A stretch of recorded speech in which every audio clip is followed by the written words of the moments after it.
3, 2, 1, and we are live. Outstanding. Good afternoon. Welcome, everyone. I'm Chris Trammell. I'm the creator, developer, and head coach of the Author Launchpad, and it is a pleasure to have you here with me today. I am so excited. I'm going to allow for Mark Zuckerberg's bots to start to let people know, hey, that guy's Chris on today with those really amazing author guests that he has coming on. I'm not going to say their names yet because they're behind the green screen, not behind this wall, but behind the green screen in Zoom. And in just a moment, I'm going to bring them on. But always, one of the things that I say is, as excited as you are, slow down. Allow for people to start to join you. Make sure that they are, oh yeah, it's time, right? Like, give people that opportunity. We're busy people. I'm hearing the Zoom clicking of people coming in. So I'm going to go ahead and keep admitting guests for a moment. And then one thing that I always like to recommend, this is an important part that I think sometimes gets missed. If you don't have one of those streaming platforms that goes to a number of different platforms, go onto your own site, because I've had this before where I was on mute, and make sure that you're actually talking and you're doing what you want to be doing. So I'm going to like it. I'm going to put this guy back on mute because he'll just talk the whole hour if I let him. And then the other thing I'm going to do is I'm going to copy this link right now, and I'm going to go post it in some of my other locations because I want to make sure that my guests that are here today are seen by as many possible people that I could have them be seen by. And I'm telling you, I've got some of the best guests around when you get to meet them in just 1 second. So paste, post, there we go there. And you know what? I'll even go tell our friends over on LinkedIn, which is where I got to meet these wonderful guests. It's happening. If you're not here, you know, I don't know what else you should be doing. Post it. All right. Fantastic. And I heard another one. Just click in right now. So again, who am I? I'm Chris Trammell. I'm the creator, developer, and head coach of the Author Launchpad. I'm super excited to really contribute to you authors, speakers, experts this week as we continue to still kick off 2024. And that's why I created this workshop and masterclass, which is called How to Market and Monetize Your Book Expertise in 2024. And this past week has been phenomenal. If you have not had a chance to catch up on some of the replays and to catch up on some of the guests I've had, I'm just going to give you a quick tidbit of some of those individuals that have been here. And I'm going to go ahead and I will share with you right now.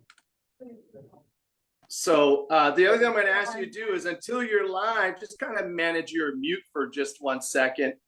Some of the guests that we've had this week, I've made sure that I've had everybody that is necessary in your author journey to be here. Tim Jacobs, he's an extraordinary ghostwriter, author, publisher for executives.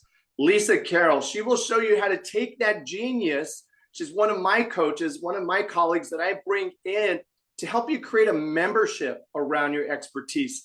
Don't be one and done. It's one of my biggest mantras for people is you want to be able to have ongoing recurring revenue. What?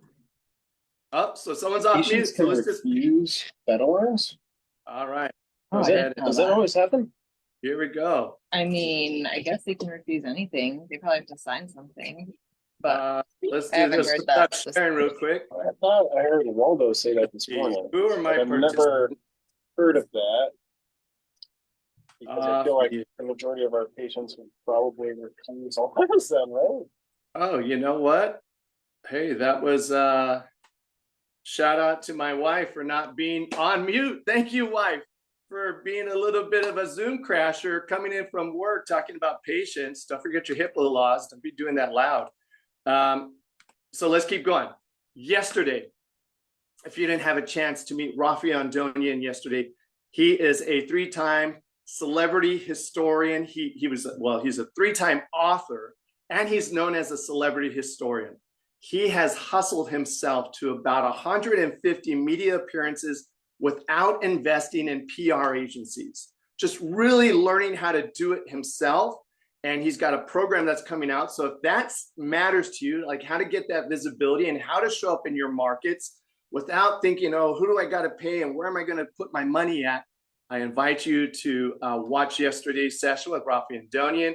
And then, well, you know, not giving it away, we've got two outstanding, wonderful guests that are going to be on today, Marnie Stockman and Nick Coniglio, which, like, you know, I can't wait to chat them up in just a second. Tomorrow, Dr. Melvin Allen, who is a Myers-Briggs expert, he is a relationship training expert, talking about what does a small, intimate group look like. Sometimes we call them masterminds.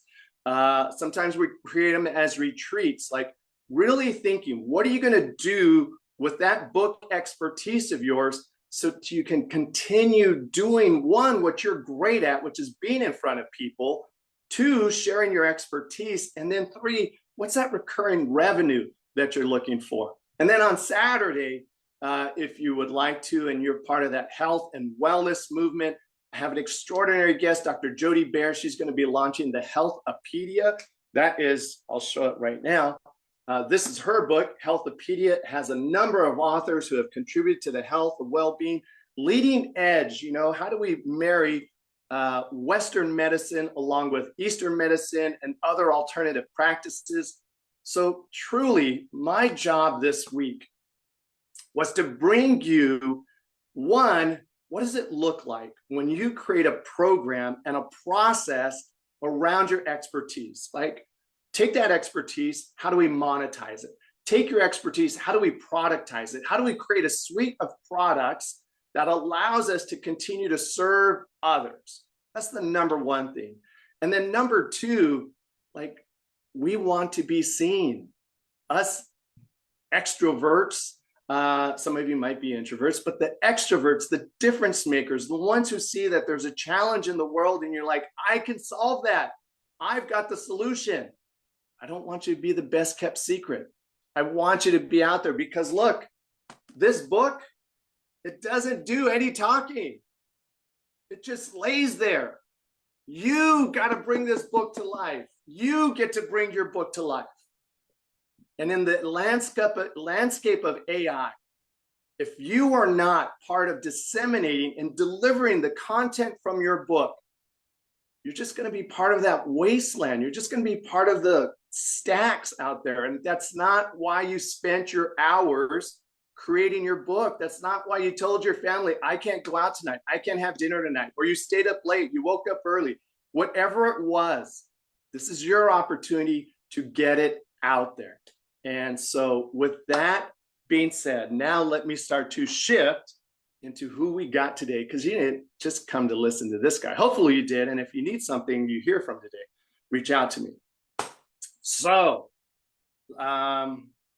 here we go. Let's talk about, since we're talking about coaches today, I do use a clipboard. I was a track and field coach for 25 years. I love clipboards. I love stopwatches, and I will keep track of you. So inside of your workbook, if you've downloaded the workbook, there's going to be a page for our guest today. And I want to introduce you to, because I've got it written out and it's really fantastic. Let me get it right here. Oh, I lost my spot for a second. This is what happens when you're live. Okay, 3, 2, 1. In your workbook, I would love for you to go and find that page right there that has Marnie and Nick on it. See, we got Ted Lasso, because now here it comes. All right, so what do we get to know about these individuals? Well, they're fantastic. They're awesome. Nick is a tech veteran, IT specialist. He's just one of those guys that knows how to problem solve. He designs himself around designing solutions in the IT and tech space. He's been a team leader, a corporate executive for tech startups, and you know, his skills have allowed him to have over 3 successful exits. So what does that mean? Build something up, sell it, make great money, doing what you're great at. And namely, his busy, I think his largest exit, he could correct me, and both him and Marnie, when they come on, is from Life Cycle Insights, the software company that they developed together. He loves the Jets. That's all right, man. Everybody's got their thing. He's got a terrible slice in his golf game. Someone's got to help him out. If you have a golf instructor out there in the crowd, please reach out to him. And he lives with his wife in Georgia, and his son is a Georgia Bulldog. Author 1. Author 2 coming in. She began her career as a high school science teacher. Shout out to the teachers of this world, especially as a math teacher. So if you want extra VIP time with her, she's going to give you the quadratic equation at the end of this live session. You're going to have to solve it, okay? She has a fun, robust network. People love having her come talk at IT, at EdTech. She's on many different podcasts. Sometimes she's hosting podcasts for different media groups. She's a multi-published author. And we're going to talk about how that influenced this book that she co-authored with Nick. And she lives with her husband in Greensboro, Maryland, and 2 20-year-olds. I got one who's 25. So let us go ahead and take you guys off mute and bring you onto the spotlight. There's ad 1, Miss Marnie Stockman. Ad 2, Mr. Nick Coniglio. Outstanding. I love it. I love it. Wait, almost. We're almost ready. We're almost ready. I got one more thing to add in to make this complete coaching look today. All got it. There we Perfect. go.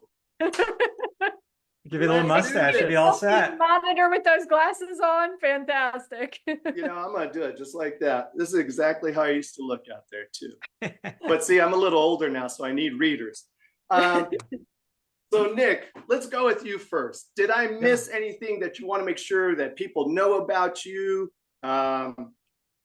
You know, I think you did a great job. I think it's more the yips in golf than a slice, but I feel like the bio that you put out there was really good. But I think the other thing, and you kind of alluded to it a bit in your introduction, but this was my first experience ever writing a book. So this was all new and different to me. So I'm excited to have this conversation. Outstanding. And you know, well, let's let Marnie come in. And one of the things that I just want to prep you both for is I'm really, you'll see in my title there, it says life work coach. I listen for why people do this as it impacts their lives. So with Max, you guys had an extraordinary conversation. Shout out to Max and Beers with Max. But I am going to take you over to the soft skill side because I know you're both smart and I know that world wants to know what you know. But there's a journey and there's a process that you went through. And I believe in part of this conversation, we're going to, dive into some of that. So thank you very much for that, Nick. Marnie Stockman, your curls are looking fantastic today. Thank you for dressing up. I appreciate it. I'm not in my car, so I can't actually show up like I'm supposed to. Oh, fantastic. So did I miss anything about you? No, that's the story. Started out as a math teacher, ended up here. That's so great. Okay, then I have got questions. This isn't going to be an interrogation. It's to guide us for the day because this ENFP will get excited and he'll leave the roadmap right away. So this is going to help us out. Do it. Athletic backgrounds. So Marnie, first, what is your athletic Oh, hang on. You guys got your book next to you? I do. Purdue. Yeah, this is why everybody Always. came. Let's get it up. Ladies and gentlemen, these are the authors of Lead It Like Lasso, a leadership book for life. Whose life? Your life. Your life. Yes, that's what you came for. I knew something was missing in rolling out your red carpet. Okay. All right. So now let's take it back a little bit. Athletic background, Marnie. What was your athletic background? All the things, tried all of them. Although my first 1 minute in ballet, mom was like, nope, that's not for you. Let's try baseball. So I told Nick earlier, I played baseball as the only girl on a guy's team. So that maybe is where I taught myself the phrase, if you have a chip on your shoulder, use it to bet on yourself. And then played lots of other things along the way, D1 volleyball, defensive specialist, and then ended up coaching my daughter's volleyball team along the way. Wow, very cool.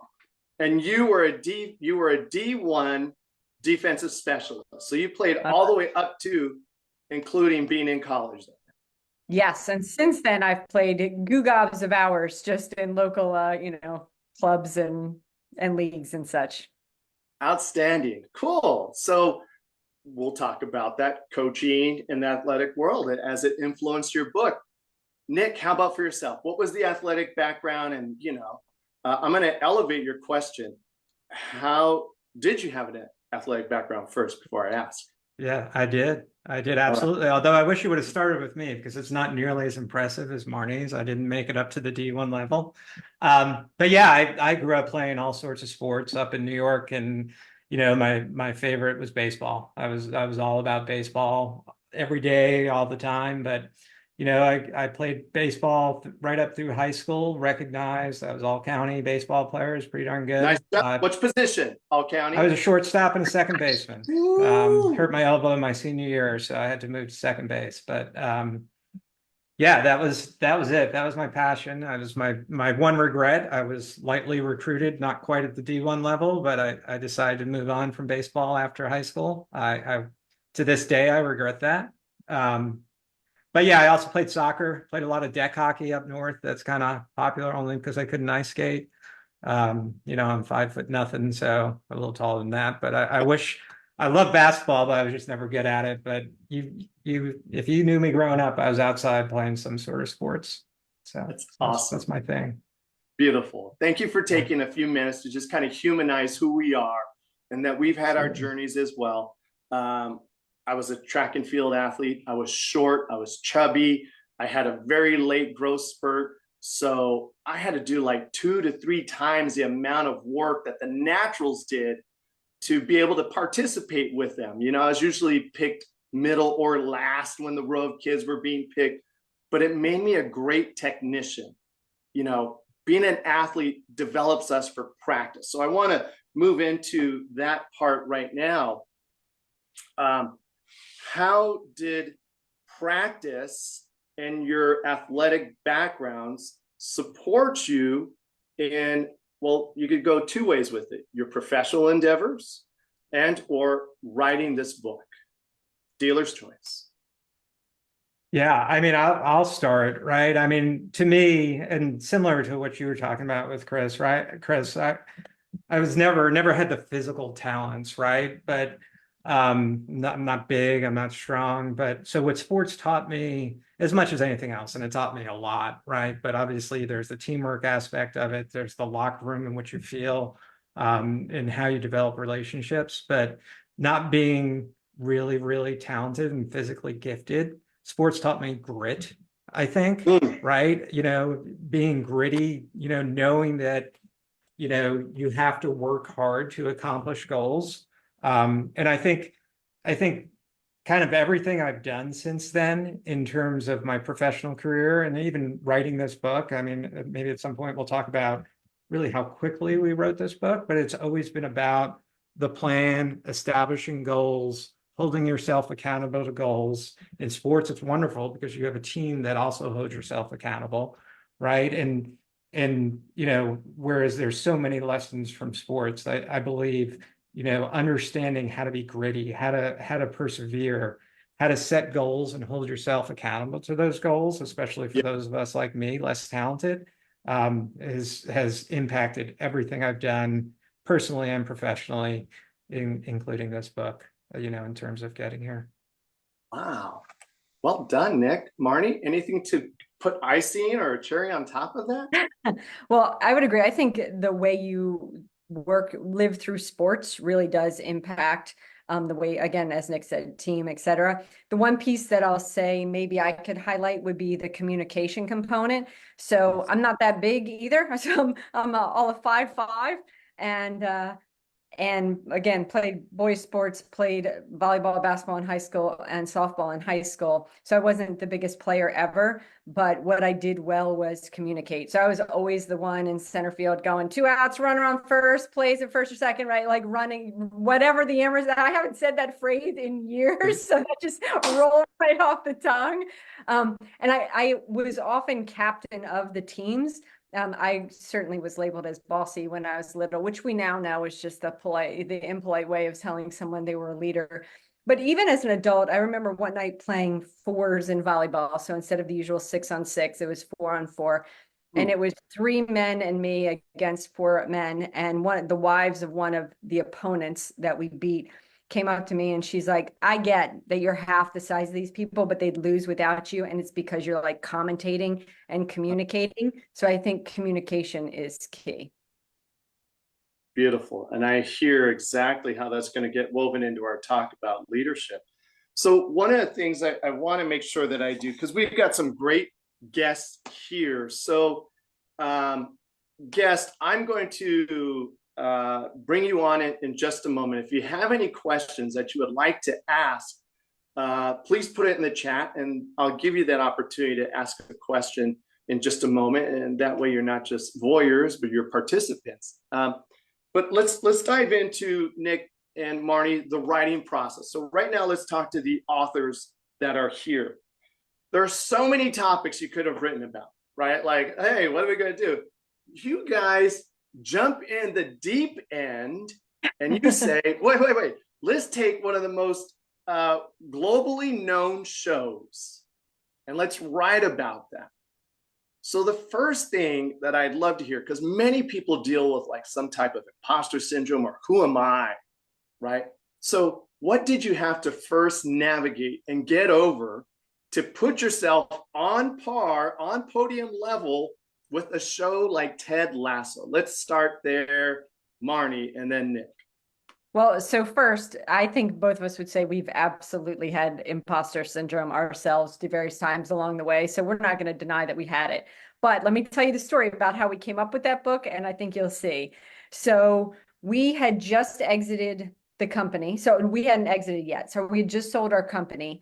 And I had been listening to a book that 10x is easier than 2x. And we were talking about what we wanted to do next. At the same time, a lot of people are asking, how did you do what you did, right? We scaled a company from nothing to 8 figures in 3 years.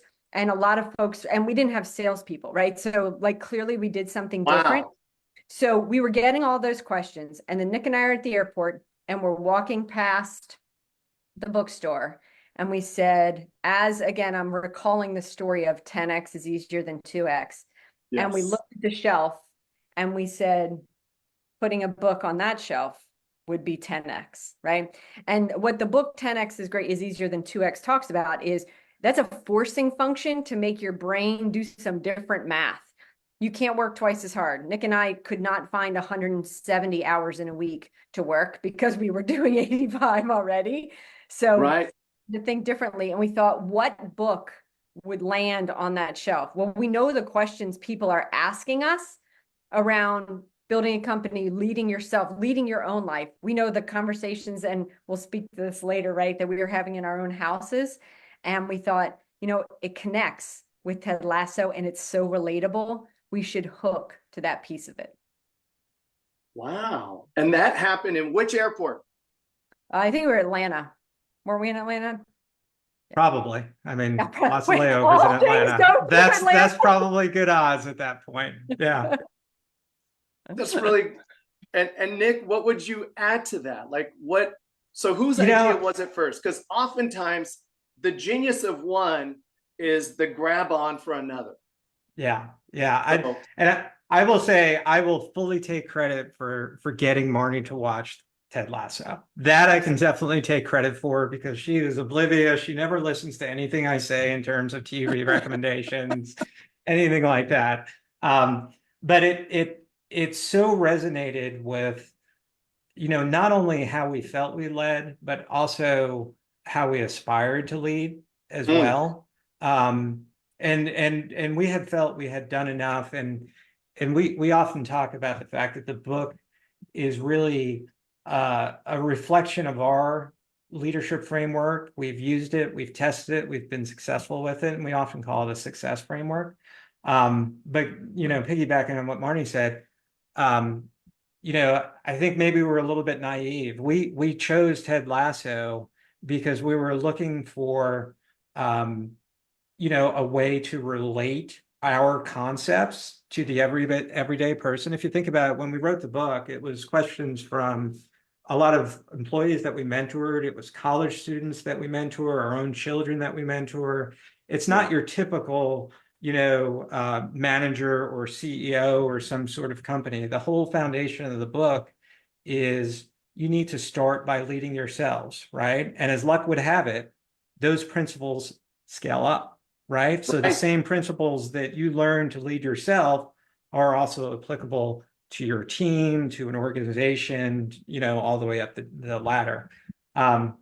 So I think from our perspective, it was really about, we were probably too naive to think that we had to hold it to the standard of Ted Lasso. It was just really more from the standpoint of, it's such a great way to relate the concepts because you see it in action with fun, humor, authenticity.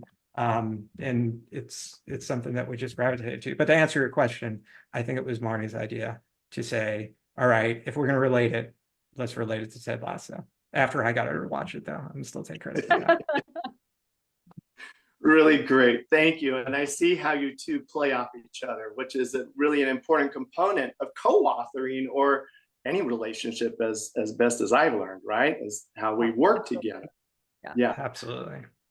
You jumped ahead just a little bit because I am going to ask you about the business of your book next. I just put into the chat, if there's any questions, I'm going to go ahead and start to switch us to a grid view.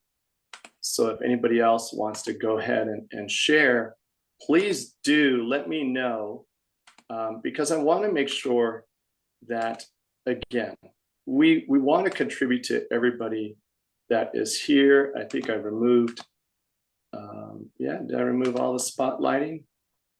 And maybe, oh, there we go. Yeah, we still had Marnie on spotlight. Well, that was a good one. I like it. That was a There's good a one. lot Everybody of fun saw. experience.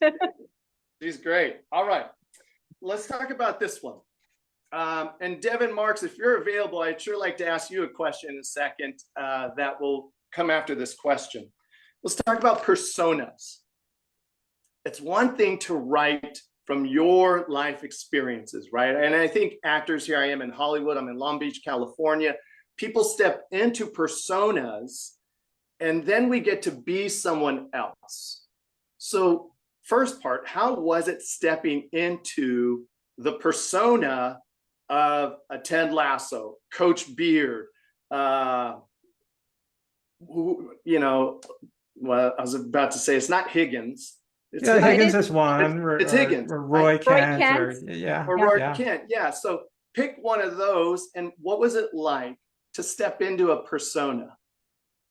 Well, I think that if you watch the show, that was one of the funnest parts of writing the book, right? Mm-hmm. Because I've watched the show so many times right now, just as pure research, and I never get sick of it. And if you ask me, who's your favorite character, it changes every time because I see so much in all the characters that I can relate to. But I think it's really fun. Like I stepped into a persona of one of the villains of the show, Nate, right? Because I can relate very much to him, right? Early on in my career, I am to this day still an introvert, right? And he had a lot of problems communicating with confidence, right? Yeah. And then he finally communicated with confidence. He leveled up a little bit. He got promoted up the coaching chain. And then, he felt a little bit, in my opinion, like he had imposter syndrome. He had to prove himself. He crossed the line. I think he crossed the line because he wasn't full of confidence and, he went down a real bad road, and then he was starting to work himself back to it. Just one example of just stepping into that, because I've relived some of my experiences, maybe not to that extent, but it felt natural to me. And then you take another character like Higgins, who is not a main character of the show, but he goes out of his way to remember the hometowns of all of his players on his team, which is just, what a great attribute of a leader, getting to know your team so they can trust you. So I think it's really cool jumping into the personas of the show to think about what type of leader you are. And then on top of that, and maybe Marnie will speak to this, then you can jump into the personas of the types of people that read the book, right? And how they may relate to it. And that was a lot of fun in how we wrote the book, because we realized that, you know, leadership comes in all different forms, right? And we really we feel like our framework is very adaptable to all those forms, but we also wanted to take the perspective of the people that are reading the book and the different types of people that are reading the book. Really great, Nick. Thank you for like a very thoughtful response there.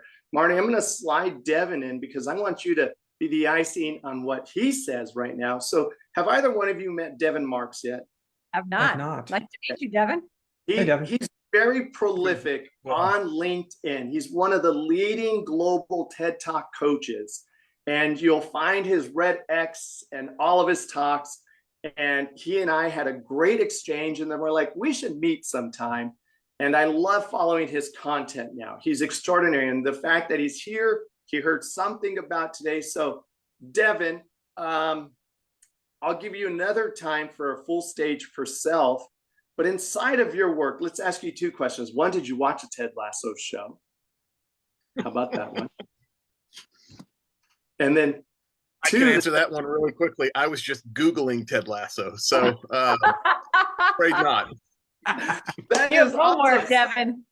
Yeah. Wow, right? So here we think this is really good. This is critical. We think everybody knows what we know. Who am I to do it? And look at that. This is one of the leading global experts. He's like, I don't even know who you're talking about.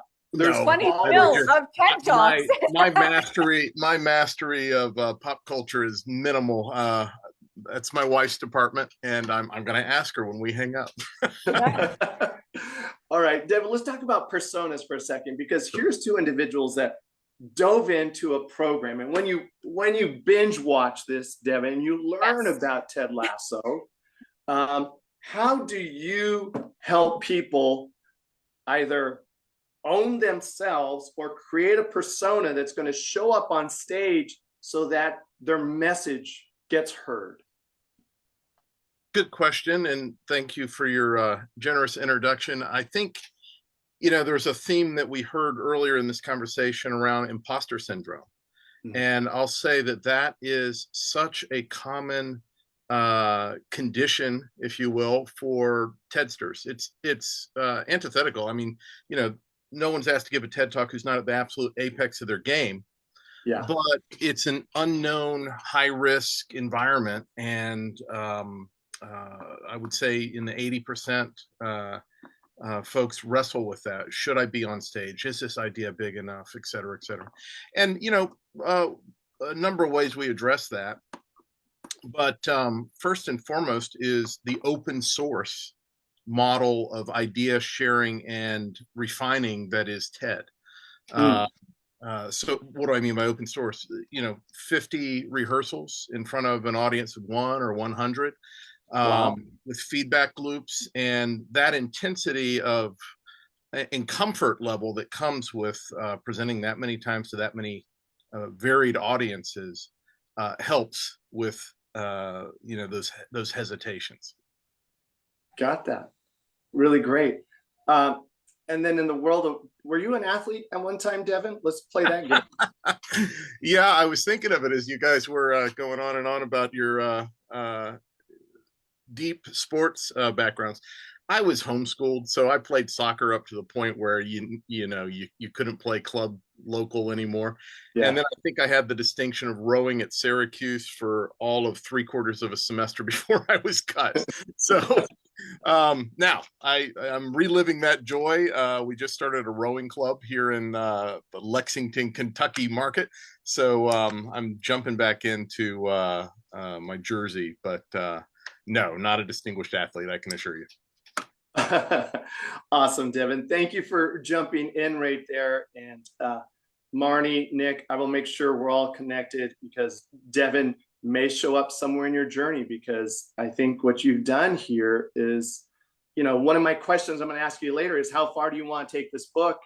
And there's a guy here that's going to continue to support that possibility, right? So let's move into the business of books. And Devin, you might be able to contribute to this after. Did you have a business in mind when you wrote this book? Like, oftentimes people will say, start with the end in mind, right? Like, where do you want it to go? But I think, like, you know, this becomes like the Tao of TED. You know, I think someone wrote something like that. This becomes, because you did some beautiful work in here. The EQ in this book's phenomenal. The self-awareness, the self-recognition. And when someone goes that far down, I don't know if they remember that there was a profit behind it. There becomes a development, a transformation in this. So let's go to the business part. What was there a business idea behind the book first? 100%. There was. As a matter of fact, the book was just the start of the business. So I remember the day. So Nick and I had worked together. We've worked together for 11 years. And we worked in an ed tech company, which got acquired and acquired and acquired, sometimes by the Rupert Manions of the world. And one day, Nick said, if we ever get acquired again, we should own the business so we can control it, because we shouldn't let this happen to our people. And I said, yes, agreed, right? And he said, and we talked about what kind of impact we would like to make, you know, and where we would like a business to go. And he said, I think we should build a business to see if we can build a business. So that is when we set the goal of, okay, we're going to start a company, 3 to 5 years, sell for 8 figures. And that's what we did. So we grew Lifecycle Insights to see if we could grow a business. And then we said, so now that we are blessed enough to be able to really build what we want, right? We wanted to get some seed capital, frankly, for another company. What do we want to build? So at the back of the book, we've projected what our retirement plan will look like. So we did have a business plan in mind from the very beginning. And this book is sort of the opening awareness of where we want to take it, so that we can have a conversation in the community about what that should look like. And we've definitely had people in the past week, especially, saying like, okay, so you wrote a book saying we're going to build a business and then you're going to build it in front of us. Yes, that is our plan. But unlike many authors, we're not taking the coaching route. We actually believe in wanting to help gamify individuals' ability to level up and lead their own lives. So we actually want to turn the themes of the book, the frameworks in the book, to software. Oh, you want to turn it to software. So when you say gamify, truly to turn it into software. Okay, I did see people working on that. Here, when I hear gamification, I was an animal trainer at one time. So I always go back to B.F. Skinner, and I always remember operant conditioning. Yes. We're either being reinforced for what we do well, or we're being extinguished for what we shouldn't be doing. So gamification in our world is really attaboys. Good job, kid. Keep going. Hey, maybe we should try something else instead. Extinguish, right? But I get in the world of software because leaders do not know how to come in gently. Good job, kid. That they need platforms, they need software to do that for them. So thank you for continuing to make a market for me, the guy who comes in and teaches them the soft skills on how to shape and performance and behavior. I appreciate that. You got it. And Nick, how about for you? Same idea then. It was all business. You saw that business opportunity because you're the architect in the software side. Is that accurate? Yeah, I mean, I've typically worn the technology hat for sure, but I think we jointly architected, you know, our most recent business. We had 2 other co-founders as well. But I think if you look at it from our perspective, I mean, my take is we both subscribe to the notion of go giving, right? I mean, that is without a doubt, you know, we believe that we could achieve success by with a focus on giving, and we're finally in a position to do that, right? We're not to really Bob Berg. Go but giving. yes, Yep. absolutely 100%. And from our perspective, our whole framework, you mentioned soft skills a couple of times, right? But our framework is about soft skills. We're just giving you activities and exercises to really enhance those soft skills. I have the conversation with my son, who's a sophomore in college right now, right? And, I try to communicate to him, right? We're at a point, I think, Adam Grant talks about we're in a character revolution, right? With all the prevalence of technology and AI, what's going to differentiate you from the masses Mm-hmm. at this point in time are your character skills, your soft skills, right? Yes. And I firmly believe that life is so much easier when you focus on your emotional intelligence, right? Your ability to listen and see things from another perspective, your authenticity. Absolutely, you have to have technical skills, right? And technical can mean a whole bunch of things depending on what you're at. It doesn't necessarily mean computers. Right. But the differentiator is standing out through those soft skills. So we believe that there's an opportunity that coaches and consultants, which have a great need in the society to help leaders blossom, right? But we believe that there's an opportunity for the masses, right? The college student, the parent, the youth leader, the coach, right? To provide some sort of platform that allows them to really hone in on building those soft skills. And we started with the framework and the concepts and the ideas in our book. We extended a little bit with the activities to really cultivate and extend those soft skills. And ultimately we hope to provide, like Marnie said, a software platform where it's available to the masses, somebody who's not looking to spend hundreds to thousands of dollars per month to really obtain those skills. And we feel like that's a BHAG is a pretty hairy, audacious goal, and we're Nice. excited to go after it, So. Well, in terms of life work, this isn't going to live in the world without you out in front, being the tip of the arrow. Why it makes a difference. Yeah, all the lead magnets, all the automations, all the everything. What you just described right there is only going to exist in the world when Nick and Marnie are showing up and saying, this is why it makes a difference. 100%. And you mentioned it earlier, right? You were talking about some of your previous sessions this week, right? I mean, we are out there. We went on TV. We talked about the book, right? We're honored to be on this podcast. It's about getting out there. A little bit different approach, but right now with the book, we have a whole bunch of strange readers, right? Not strange, but anonymous to us, right? We don't necessarily know who they are, right? So our next step is really starting to understand who our audience and our network is. We're pleased and excited that we're building a Substack site to really be able to communicate, what we believe is important. That's going to be out later this quarter, hopefully. Cool. And that's, going back to the business of the books, right? That is a model that I believe is very accessible to authors to really start to generate revenue through paid subscriptions, because people want to understand your area of expertise, no matter what it is. So, wow, really great, Nick. Well, then now that I hear there's a website coming up in the future, I'm not going to ask the question, because I did ask Marnie, do you guys got a lead magnet on this thing? There's nothing getting emails from anybody.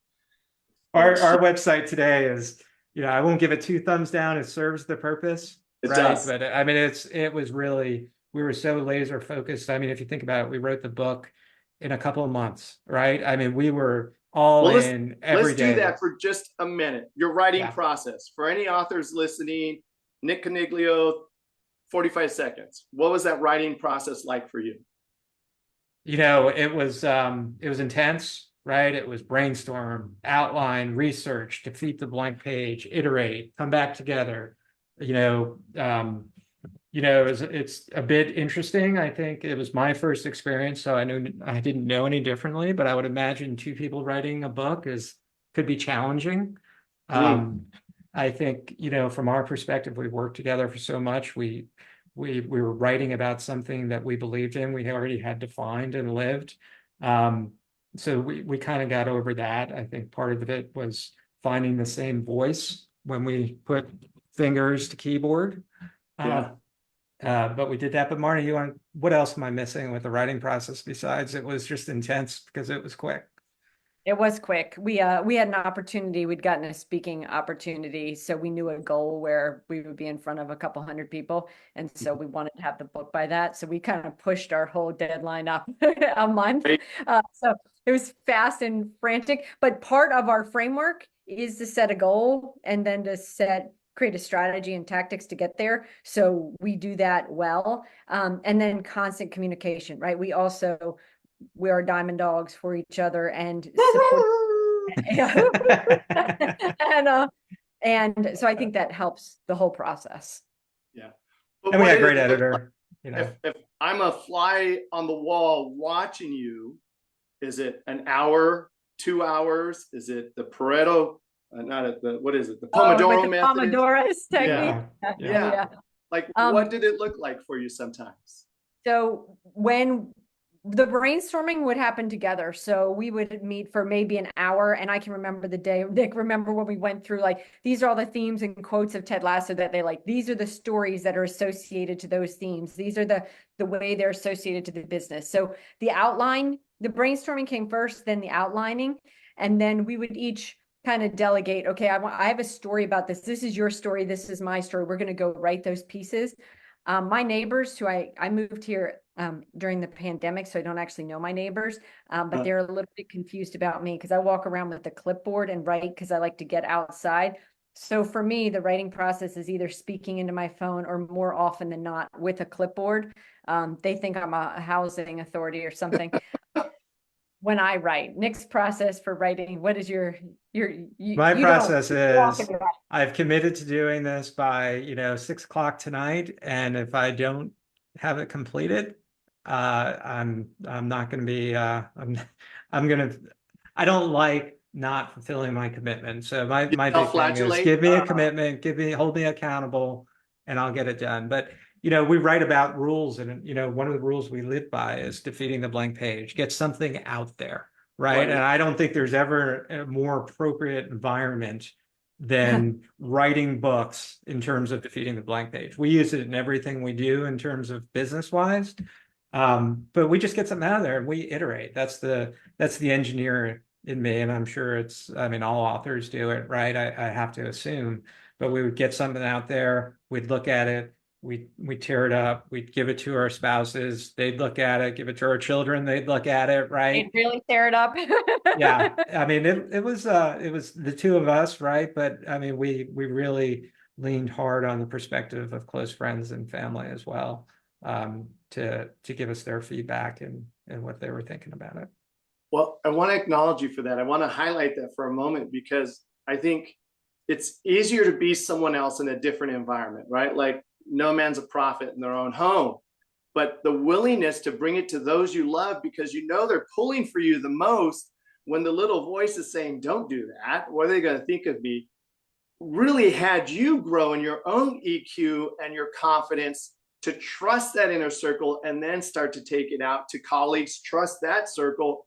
And then you've now built this confidence layer, this confidence platform.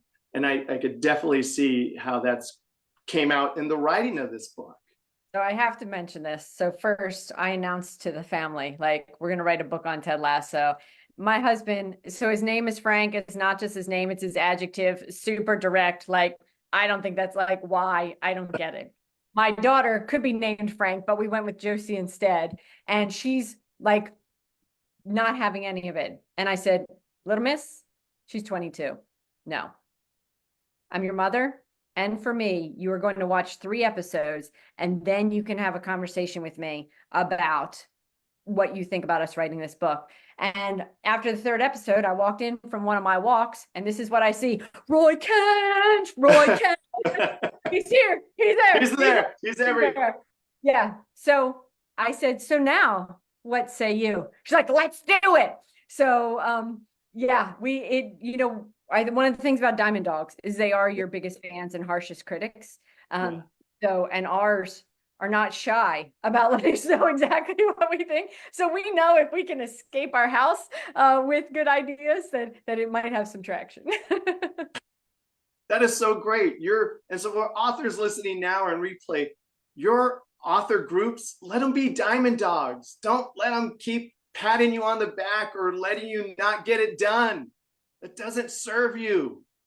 Yeah, Like, my have the cousin is people. direct. She was like, nope, don't do that. Yeah, we really do only share it with people who are like, will come at it. It's just, it doesn't do anybody any good to just attaboy you or atta-girl you.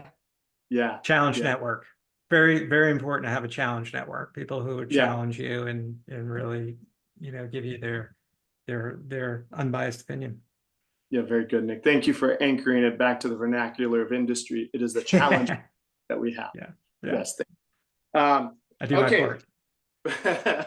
Let me check our time. I told you we'd be on for about 5-10 minutes, an hour would go by, which is kind of where we're at. So, audience, this is your opportunity to come in. Oh, wait, I got to ask this question before audience comes in. One of my favorite books, and it's also on your page. Oh, we both do it in chapter 5. That's right. Look at this. Look at the beauty of this. So your chapter 5, I got it right here. It's really fantastic. It's about vision and purpose. Yeah. Okay? And you say Ted's business operating system revolves around maintaining a relentlessly positive outlook, even in the face of challenges. And then this other guy that I've read, let me find his chapter 5, if I could find it as well. I'm not finding it, so this isn't very good. Oh, chapter 5, optimism, right there. Let me get a little bit closer. Nice. That's by this guy. And where I first learned like deep work of optimism, I don't know if you've ever read this book, The Optimist Creed by Christian D. Larson. I have Not. It's worth reading. So there's positive leadership, there's Pollyanna, and there's optimism. I've had the experience with management and leaders where they believe hammer and anvil gets the results. And you're being a softie if you're not bringing in, if you're using optimism, if you're using the Ted Lasso way, right? Like that's just for TV. No one operates like that in business. So I'd like to first know, are you a default optimist, Marnie Stockman? Yes. Yes. Nick Coniglio, are you a default optimist? I would say I am not a default optimist. Great answer for an IT guy. That is right. Correct. Very good. Thank you. So what did you have to adopt then, Nick, to and how did it shape you inside of writing this book about, oh, well, maybe, positive leadership and optimism isn't bad? Well, I mean, I've honestly had the opportunity to view it firsthand over the last 11 years. I mean, we went back, if we go back earlier to, my little win in all this, which was originally getting Marnie to watch Ted Lasso. The words that I believe I said were, Marnie, you have to watch it. You are Ted Lasso, right? Because she had the same qualities of Ted, optimism, right? Authentic. When I first met her, it was about, helping everybody be the best version of themselves. That's the educator in her, right? So there were so many things that reminded me of Ted Lasso. That to answer your question, Chris, I've seen it firsthand, right? And I've seen us lead companies, and we work so well together. She's the optimist. I'm a little bit of the skeptic, right? She's Lasso, I'm Beard, and it's a good counterbalance. Well said. And I've just seen it firsthand, and I know it works. So it's not really of a big push. I'm in general an optimist, but that's not my default behavior, right? That's not my default mindset. So I don't know how to answer that except to say that it's easy to accept it and write a book about it because it's been part of my life, working with Marnie over the last 11 years, and I've seen the results of it. Awesome. What a compliment. What a great compliment, Marnie. Thank you for influencing Nick to be your beard. Yeah, And Nick, you answered that wonderfully. I appreciate that. So Marnie, in the world of leadership then, how do you get people to trust not being hammer in their management? You know, how to still, because being an optimist does not negate rigor. It doesn't negate straightness. Well, and I think that Ted did this well. We said it in the book, like, don't take my kindness for weakness. And that is where people often see kindness as like as a pushover. So you just can't be a pushover. A couple things come to mind. One in particular, one time, one of my evaluations at a company was, I wish everyone handled conflict as well as you do. And I told my mom that, and she burst out laughing. She's like, handle conflict? You refuse to have it. If somebody gets up on you about something, you were like, nope, we're addressing this now. And not in an angry way, just in a like, here's the story, let's get this straight. So I think you can still be direct and honest and positive at the same time. You can still aim for an outcome. You know, and there are all the little teacher tricks of like not yelling at someone, not using you phrases, use I phrases. Like there are all of those pieces. But I think at the bottom, that the core of that is to just be earnest and direct and want an outcome. And if you're focused on, we both want this, how can we from here to there? It is not, but I have for sure said, don't take my kindness for weakness. Don't think that just because I smile all the time means I'm going to let you get away with whatever you think it is. Hammer it, mom. Bring that mom into the action Yeah, once. I do get the hand on the hip math teacher finger wag, so people don't usually push that too far. And thank you for illustrating that. That was Yes, you're welcome. Scare everyone in the audience for just a minute. Our time has zipped past. So let me ask you this last part, which is my best question I could ask that would make a difference for you. Oh, this one. Okay, so your book is going global, right? Like it's going global because as you talked about audience, Nick, goodness is a global audience. You could choose where you're going to make money from it, but inside of your book has all the context and content for being great human beings. So take it wherever you want to go, wherever they're going to pay you, right? So goodness is global. But what do you want people to know about themselves as you get to uniquely deliver it while you're doing this tour with your book, Nick? Wow. What do I want people to know about themselves? You know, I think, you know, my biggest thing is, you know, you have to know yourself, right? I mean, I think that's what we're trying. That's the message we try to get across from the book, and a little bit different than a little bit different approach than other leadership books is we don't start with vision, right? We start with core values, right? And that is a little bit of a change up as compared to some other leadership frameworks out there. And core values is all about knowing yourself, right? And then that influences wherever you want to go. That influences your vision. That influences the job you're going to go after, whether you're going to be happy in your job, if you indeed are going to have a job, right? Or your family, or what have you.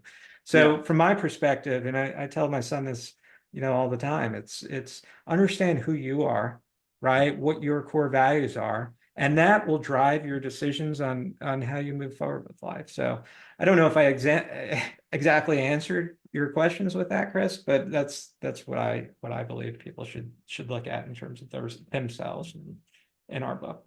So I love that, Nick. Thank you very much. So I intentionally put you at bat number 3 because I know number 4 is going to come up right now and clear the bases. Okay. yeah. So Marnie Stockman, you're on stage. There is a core context that you deliver to the world through this book. What do you want people to know about themselves? Well, that they in fact are a leader and they're empowered to lead themselves to level up to whatever it is that they want. For sure, I would have said the same words Nick said around core values.